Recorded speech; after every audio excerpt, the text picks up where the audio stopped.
Fala pessoal, para a segunda semana aqui das 12 da preparação aí para a Maratona Olímpica, eu queria aproveitar para compartilhar um pouquinho mais sobre como vai ser essa prova da maratona lá e quais serão os principais desafios para mim lá. Aproveitando essa semana aqui que infelizmente eu ainda estou sem muito o que compartilhar em termos de treino, ainda estou com dor no pé. Domingo agora, dia 26 de maio, eu consegui fazer a ressonância magnética e então eu espero ao longo dos próximos dias aí já ter um diagnóstico mais preciso para saber o que trabalhar em cima.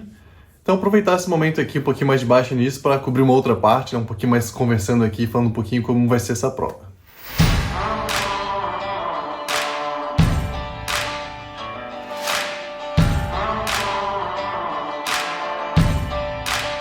Confesso que eu fico um pouco preocupado em função da preparação e não estar correndo ainda aí, né? Então já foram 3 semanas do ciclo que era para eu estar correndo, que eu não corri, mais uma semana antes de começar que eu não estava correndo, então um mês já praticamente aí sem correr, é um pouco preocupante. Uma coisa que me tranquiliza um pouco é o fato de eu já ter corrido uma maratona na vida, né? Então quando tiver acontecendo a prova lá em agosto, já vai ter dado um ano desde a minha outra maratona.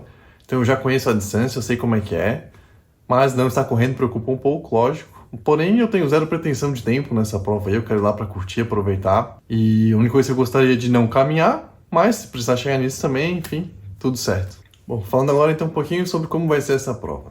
Para quem não sabe, essa vai ser a primeira vez na história das Olimpíadas que o evento do atletismo da maratona, que para quem não sabe são 42.195 metros de corrida, ela vai ser aberta para além dos atletas profissionais, representando seus países, para os atletas amadores também. Então, um evento histórico e único, e eles tiveram essa ideia de fazer uma maratona para todos, ou Marathon pour tous. Já desculpa aí quem entende de francês, a minha pronúncia é terrível, dessas e de potenciais outras falas aqui no vídeo, mas a tradução é maratona para todos, justamente, e eles tiveram essa ideia de abrir para o público, né? Então vão ser 20.024 atletas correndo a distância da maratona, 20.024 devido ao número do ano aí, 2024. E eles querem garantir equidade de gênero, né? Ou seja, metade de atletas homens e a metade de atletas mulheres. Para conseguir abranger ainda mais gente, eles também vão disponibilizar uma outra modalidade de 10 km, que vai acontecer durante a maratona. Também vão ter o mesmo número de participantes, os mesmos 20.024, também bem divididos entre homens e mulheres. E como a maratona vai largar a partir das 9 da noite, os 10K vão largar às 11h30 da noite.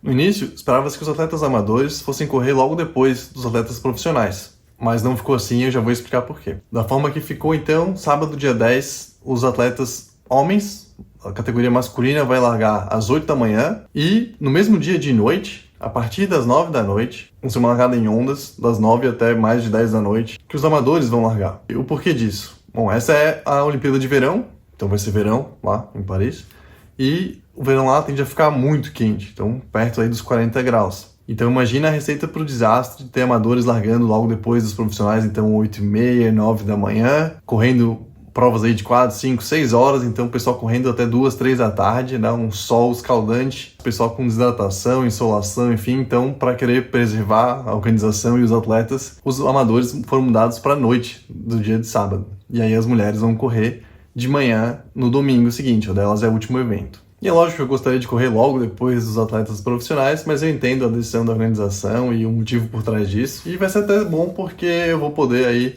acompanhar a própria maratona dos profissionais, então ver eles largando, ver eles chegando lá, e só de noite que eu tenho que me preocupar com a corrida. Então aqui entram os desafios número 1 e 2 para mim sobre essa maratona. O primeiro que é sobre correr de noite, que é algo que eu nunca faço, eu sempre gosto de correr de manhã, acordar, tomar café e sair para correr, é a melhor coisa para mim, já começa o dia bem.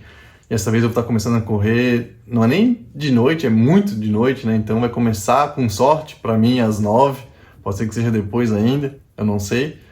Então vai ser muito de noite e vai estar muito mais calor do que eu estou acostumado a correr também. Apesar de ser de noite, vai ser no verão, né? Então a maratona que eu fiz aqui em Floripa, que foi de manhã cedo, estava perto de 20 graus, um pouquinho menos até.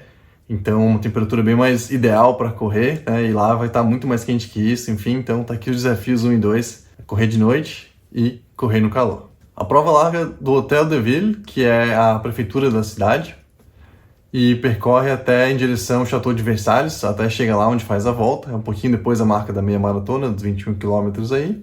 e termina na Esplanade des Invalides, que é a Esplanada dos Inválidos, onde é próximo do local de largada, mas é um outro, né? Então não volta pelo mesmo caminho. Esse mesmo ponto de largada e chegada vai também para o 10K e é razoavelmente próximo aí um do outro. Aqui no trajeto temos o terceiro desafio para mim na prova, que é a altimetria, o ganho de altimetria, né? Então, ao longo da prova a gente tem um ganho de mais de 400 metros.